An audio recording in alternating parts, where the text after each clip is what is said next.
You know, it's fitting that this class is actually the first class since the 40th anniversary of the Tracker School. And, you know, I think back on the 29th of March was the anniversary of the Tracker School. And I thought to myself, you know, what a better class than the physical spirits of people that have reached, you know, up the pinnacle of grandfather's teaching. And it's kind of a way to celebrate it, you know, with that kind of expansion and preservation of knowledge. And, you know, I look back, you know, over 40 years, my God, people didn't even know what survival was. You know, survival to people were missing lunch. They couldn't tell you what a tracker was, you know, and now it seems like everybody that's ever stepped foot in the woods has opened a survival or tracking school, you know, and it's like now becoming the flavor of the month, and that'll soon die off once the cliche wears off. But I have to laugh at how many people got so much training in such a short period of time. It's just baffles me. But unfortunately, so much of what's out there, to those of us who have actually lived it, and I don't mean a month or two in a survival situation, I mean years, it's an embarrassment. I've said this so many times, like the television shows, I don't care which one it is, they're all embarrassments. They make survivalists look like a mess of lunatics that are, you know, eating sticks and wallowing in the mud. And it's sad. It's sad that you take something so sacred and so cherished and turn it into, you know, a form of entertainment with, you know, feigned drama and all the rest that goes behind it. And, you know, I started to see through this way back in the beginning when they were hounding us to do a television series, and I realized that everything is on the cutting room floor. They could make it look like such cheap BS if they wanted to, and I wasn't going to take that chance and you know, cheapen the name of grandfather and his legacy and all he and the people have worked for.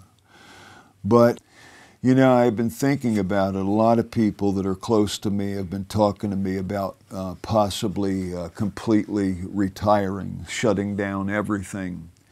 And to tell you the truth, I've been seriously thinking about it. I've dedicated my whole life and every breath to this vision of grandfather's, our vision. And it's taken a toll on my health and my families along the line and stuff like that. But, you know, I still can't run away. I still can't, you know, turn my back on it. Like my grandson, who is yet to be born, said to me in that vision, "Look what you've done to me, grandfather." And I argued with him and I said, "It wasn't me. I went to the wild places. I lived a pure life." And he said to me, "Because you've run away, you're as guilty as those who destroyed." And I still see him more frequently than ever. He's still yet to be born, and it's still yet to come. But, you know, you can't run away. And I think that would be more prudent for me, and some people have heard me say this before, is to cut back on the amount of classes, you know, maybe run 1 or 2 standards a year like I'm doing now, and just one back-to-back in a scout class, and then focus more heavily on this media because it's less taxing on me. And it's ironic how much information I can get across in such a short period of time. You compare it to a physical class, and there's nothing that really can compare to those. But, you know, when you take the time to send people out to do an exercise, you have to wait, you have to debrief. That's a lot of time that is caught up in that that whole thing there. And here we tend to expedite the process. And the beautiful thing about a class like this, as I've always said, is you're accumulating dirt time. It's something I've never had for, since until the birth of this whole medium here and the extended classes, or rather these medicine societies like the ghost talkers, like the physical spirits, or keepers of the silence is a better name for it. Now I've got something I've never had that grandfather had, and that's dirt time. And I don't want to see that fall by the wayside. And, there's always that struggle going on inside of me, time to get out and, do the things you've always dreamed of. But then that's dreams. They're selfish. They're not doing anybody any good. They're not trying to save the earth. And I know with all of us, we get so exasperated. We see things, the weakening of our environmental laws, the pollution that is just in burying us. And day by day, something else occurs that brings grandfather's prophecy to the forefront. And we ask ourselves, are we doing any good? But, that's the demon of self-doubt. And we have to be able to transcend that demon, or nothing would get done, seriously. Which brings to mind, remember folks, that starting tomorrow night, I'm doing this, exceptionally powerful class.